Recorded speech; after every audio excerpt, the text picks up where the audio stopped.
दासी से सहेली बनी इन 3 लड़कियों ने अंतिम सांस तक दिया लक्ष्मीबाई का साथ। जानिए ये अनसुनी कहानी।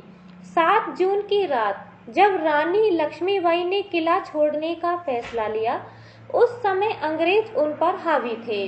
रानी लक्ष्मीबाई ने अपने बेटे दामोदर राव को पीठ पर बांधा और किले की सबसे ऊंची दीवार की तरफ प्रस्थान किया। इतिहास की ये खासियत होती है कि वह हमें हमारे बीते हुए गौरवशाली कल से परिचित करवाते हैं, लेकिन इतिहासकारों की खामी ये भी रही है कि उन्होंने सिर्फ राजाओं और सेनापतियों को ज्यादा महत्व दिया है। वह उन वीर सैनिकों को भूल जाते हैं जिनके सामूहिक बलिदान से आज का भारत तैयार हुआ है। 1857 की क्रांति में अक्सर तात्या टोपे, गुलाम गौस खान, मंगल पांडे, रानी लक्ष्मीबाई का नाम तो स्वर्ण अक्षरों में दर्ज है, लेकिन कई ऐसे पात्रों के नाम छूट जाते हैं जिनका योगदान बहुत ही महत्वपूर्ण रहा है। ऐसे ही 3 वीरांगनाएं हैं, सुंदर, मुंदर और जूही। मामूली सी लगने वाली इन तीनों के नामों का इतिहास में बहुत ही गौरवशाली रहा है। रानी लक्ष्मीबाई को किले से सकुशल बाहर निकालने वाली ये 3 वीरांगना ही थीं। इन्हीं तीनों की मदद से रानी लक्ष्मीबाई सकुशल अपने किले से बाहर निकलने में सफल हो पाई थी। दासी को बनाया दोस्त।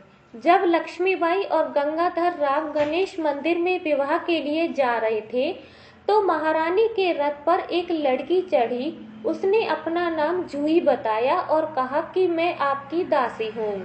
रानी लक्ष्मीबाई ने उससे कहा कि अगर सहेली के रूप में रहना है तो रुक जाओ, अगर दासी बनना है तो अभी चली जाओ। थोड़ा आगे बढ़ने पर सुंदर और मुंदर रथ पर चढ़ती हैं। वह भी अपना परिचय दासी के रूप में देती हैं और लक्ष्मीबाई उन्हें भी अपनी सहेली बना लेती है। महारानी ने दिया था युद्ध कला का प्रशिक्षण। महारानी लक्ष्मीबाई इन तीनों से पूछती है कि क्या तुम्हें तलवारबाजी, घुड़सवारी, कुश्ती जैसी कलाएं आती हैं? तो वह कहती हैं कि उन्हें सिर्फ नृत्य और गायन आता है। महारानी लक्ष्मीबाई उन तीनों को प्रशिक्षित करना शुरू करती है। वह उन्हें तलवारबाजी और घुड़सवारी जैसे गुर सिखाती है। खेल खेल में शुरू हुआ ये प्रशिक्षण भविष्य में बहुत काम आया। जब रानी लक्ष्मीबाई को झांसी के किले से बाहर निकलना था, तो इन तीनों ने इसकी जिम्मेदारी उठाई थी। 7 जून की रात जब रानी लक्ष्मीबाई ने किला छोड़ने का फैसला लिया, उस समय अंग्रेज उन पर हावी थे।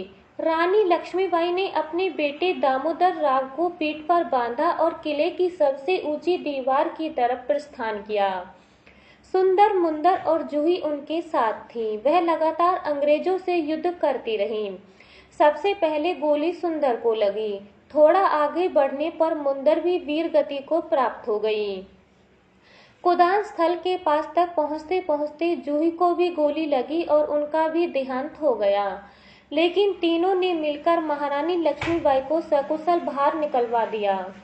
और अधिक जानकारी के लिए हमारे चैनल को लाइक, शेयर, सब्सक्राइब जरूर कीजिए।